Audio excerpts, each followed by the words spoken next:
Hello and welcome to another episode of the Uranium Market Minute. Today is Monday, December 6th. This is episode number 45. My name is Justin Hune. I am your host. I'm the founder and publisher of the Uranium Insider Pro newsletter, the only investing newsletter that focuses solely on uranium and publishes on a regular monthly basis. Thank you again for tuning in. Nice to see a little bit of recovery happening today, intraday in the uranium markets. We'll get into that in a minute.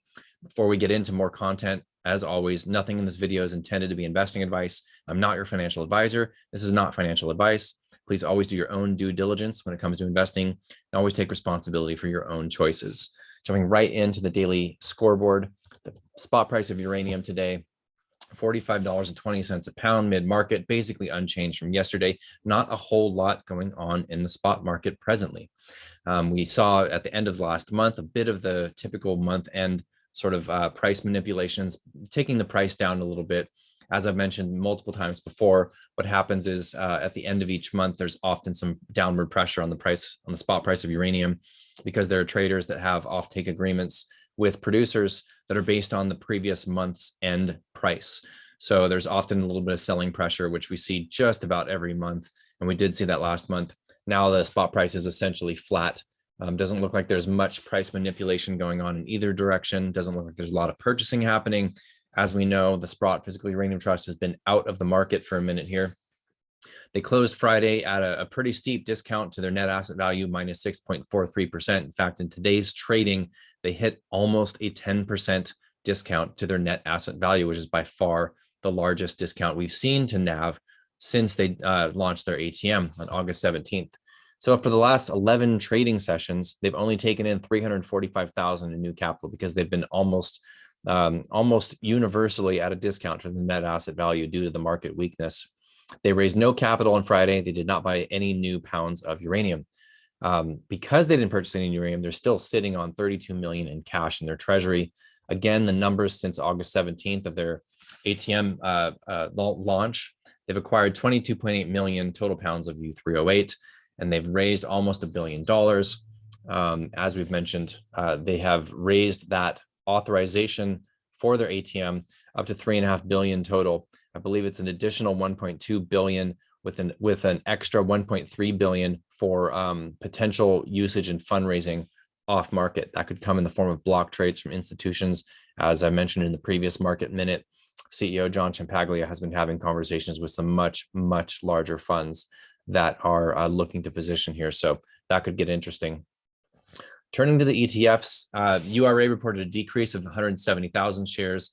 URNM reported no decrease. As we know, there's always a bit of a lag here, especially with URA, probably a 2 or 3 day lag. I think we'll see tomorrow or the next day report a decent chunk, though so far the outflows haven't been huge, interestingly enough.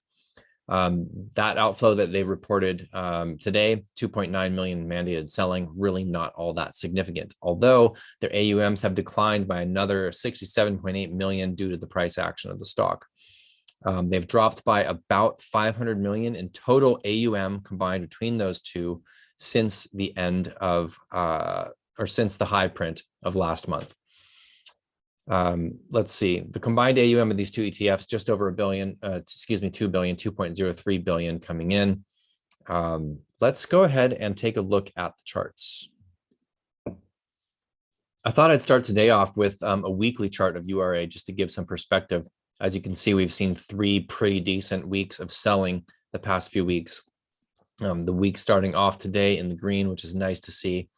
Although volume, well, this is weekly volume. Daily volume we'll look at in just a second.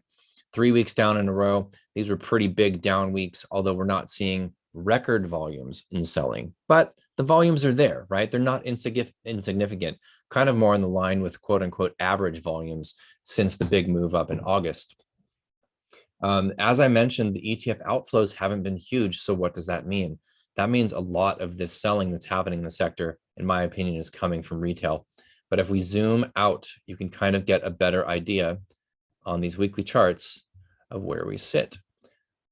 Now, this is not a perfect representation of what is possible in terms of where this ETF could go because the share count is different. However, the ETFs at the very least have redemptions. During the long bear market, there was plenty of share redemptions. and selling down the underlying holdings. That was that reverse flyoil that was just crushing towards those last couple of years of the drawdown. But you can kind of get some better perspective, not only of where we're at in terms of longevity for this bull market and the beginning of the bull market. You can see that URA saw some chunky volume back in 2016 as people were like, oh my gosh, finally the spot price is going in another direction besides down.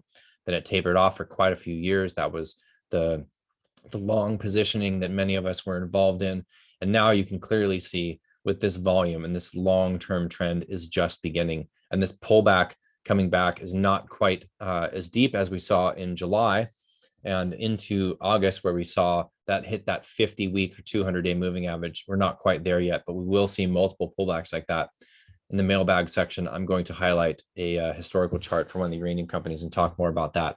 But let's go ahead and look at the daily chart for URA as well as some of the other stocks in the space. So looking at the daily chart, we're seeing decent volume come in today, not huge, but definitely it's something, but it's well below average here, especially over the past few months. However, we are seeing a nice candle. We're seeing URA actually up on the day, which is a nice change. This looks like a reversal hammer in my opinion, but would like to see some follow through with that for the rest of the week. We'll see how that goes. Sprott Physical Uranium Trust also printing a hammer on the day, also up 0.5% on the day. Volumes, nothing really to write home about. This clearly is not yet institutions piling into either the ETFs or the Sprott Physical Uranium Trust yet, although we do believe that will be happening at some point relatively soon here. This looks to me like the sector is trying to find a bottom here. A lot of the stocks saw some buyers come in today. Again, average volumes, but the sellers are not as motivated as they have been over the past couple of weeks. And it's nice to see that the uranium space at least kind of played along with the broad markets that caught a bit, some of it of a bid today. But you can see looking at Cameco, the indicators, we're looking at pretty deeply oversold territory here. So we should be close to a bottom, technically speaking. And it's been very eerily quiet, fundamentally speaking, in the space for the past week or two, which is kind of odd. We're used to hearing all of this positive news pouring in, and we're not hearing negative news. We are hearing more whispers about the likelihood of uranium to be included in the EU taxonomy, which we should hear about very shortly here. I spoke a bit about that on Friday, so I'm not going to go any deeper into that right now, but I am going to highlight a couple of things really quick. I'm going to actually go ahead and share my screen again here. So there's a video on YouTube, and I'm going to link to it in the show description. It's called How to Profit from the Cyclicality of Mining Stocks. It's from the channel Mining Stock Education. Bill Powers is a very intelligent, good guy who runs that channel. He's had me on a couple of times, which I'm very grateful for. And this is a classic video. He did this video about 4 years ago. He actually highlights uranium quite a bit in this video, although it's not specific to uranium. It's kind of just the principles of the cyclicality of mining stocks and commodity investments. And this is just a screenshot from the video I thought I'd share. 90% of the gains occur within the last 10% of the upward cycle. So you can see, technically we have been bottoming in the uranium stocks and the uranium, the uranium commodity bottom in 2016, late 2016. The stocks just bottomed last year. So we're not even close to being in that last 10% of the upward cycle. Especially when you consider the price of the commodity still has to go up quite a bit to even get to that marginal cost of production. And so I get these questions often to people that come in late. I get them less now that we've seen a 25 to 35% pullback in the space. But am I late to the thesis? I feel like I've missed a lot of the upside already. And did you buy the absolute bottom? No. Has some of the easy money been made? Yes. Are we close to the end? No. Are we close to what we will see as the ultimate in returns on our investments? Absolutely not. This is just a really important point. Harvest some gains along the ride up, but not too early. Rick Rule famously talks about his Paladin investment in the previous bull market and how he always says, did I sell so early that it's painful to think about how much money I left on the table? Yes. Did I make so much money in the uranium bull market that it leaves a smile on my face every time I think about it? Yes. You don't want to really cash out of your entire position too early, but it is important to take some off the table on the way up just to reduce your net exposure and reduce the volatility of your entire portfolio as far as uranium is concerned. Use fundamental analysis to determine how overpriced your stock might be.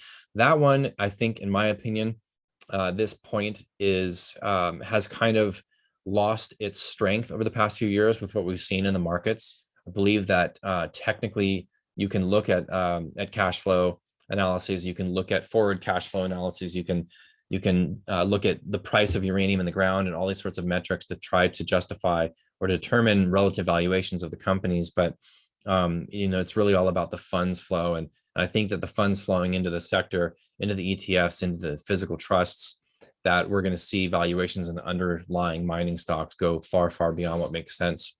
All manias end, all bubbles pop. That's important because you will come to a point where it's time to get out, where it's clearly euphoric, where the price of the commodity doesn't make sense, where the price of the stocks just don't make sense. And that's going to be an important point to look for. That's something that we're always considering at Uranium Insider Pro. That's part of the service, is going to be sell signals, helping people know when to exit the market, which, by the way, we're not even close. So members have not received that signal, and we do not trade in and out of these markets. We don't like to create tax events in the short term.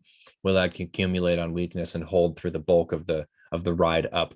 So that's what we're continuing to do. But all of these things don't last forever. These bubbles eventually pop. And this is not a bubble at this point. Will it be? Probably. So I wanted to share this one as well.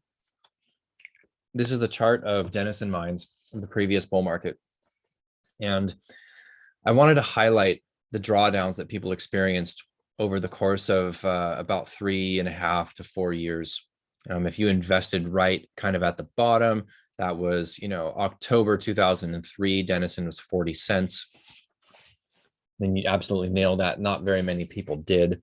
And of course, the bottom of the equity was actually, a few years prior to that. But really, this is just prior to the big beginning of this market. You can see the big volume bar at the beginning of that uptrend. With some of the drawdowns that people experienced, this first major one, 54% over 2 months. That's huge, right? I'm highlighting this so that you can put yourself in the shoes of somebody invested in this market, okay, in the previous bull market, and understand the volatility that happens and how gut-wrenching that must have been to hang on, to buy on weakness and move forward in the market. A couple of these drawdowns look really similar to what we're experiencing right now. This one, perfect, 35% drawdown over the course of about 6 weeks. We had four pretty big volume, big downside red weekly bars. This is a weekly chart, by the way. 35% over a month and a half, 39% over 2 months, 47% drawdown that lasted from the peak to the bottom here. It took 9 months, but really this whole correction was a full year of chopping sideways and down almost 50%. That must have been absolutely gut-wrenching, but look what happened after that. This whole run for Denison Mines went from 40 cents to over $16. It returned about 45x.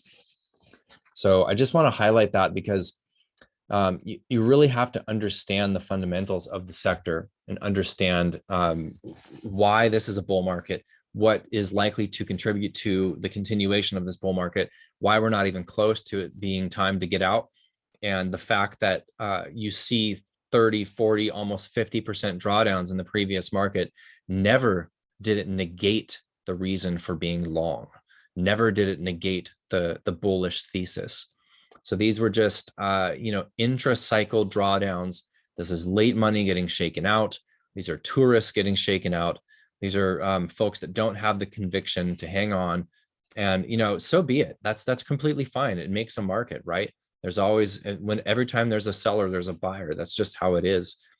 Sometimes the sellers are more motivated than buyers. This happened to be one of those times the past few weeks where Sprott's kind of out of the market news flow sort of slowed down. The broad market got whacked. People afraid of the Omicron variant and the potential lockdowns that might ensue. or the economic impacts that it potentially could have after experiencing what we did in the past 18 months. Justifiable short-term fears, but sometimes it takes a few weeks for that technical damage in the charts to work itself out, to find a bottom, for those fears to subside, and for a recognition that we've seen nothing yet when it comes to what we're going to see in this market, and the type of funds that are going to flow into this market, I think, are going to blow everyone away. And that's what we're positioned for. And so this little bout of weakness here is just, for me, this is where I start to get comfortable. I spent so many years as a contrarian for this investment that when I see these valuations come down, this is kind of my comfort zone. And I hope that my confidence has helped to, has spilled over to any of jitters that you might be having.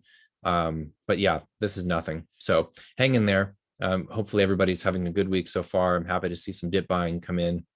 I'm not expecting an immediate V-shaped recovery here.